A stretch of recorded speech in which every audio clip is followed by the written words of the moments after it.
لوگ اس دن کو دور سمجھتے ہیں جبکہ ہماری نظر میں وہ قریب ہے، جس دن آسمان ایسا ہو جائے گا جیسے پگھلا ہوا تانبا، اور پہاڑ ایسے جیسے رنگین اون، اور کوئی دوست کسی دوست کو نہ پوچھے گا حالانکہ ایک دوسرے کو سامنے دیکھ رہے ہوں گے۔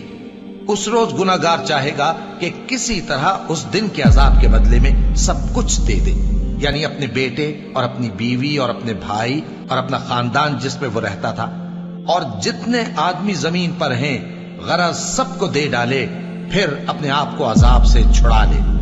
لیکن ایسا ہرگز نہیں ہوگا۔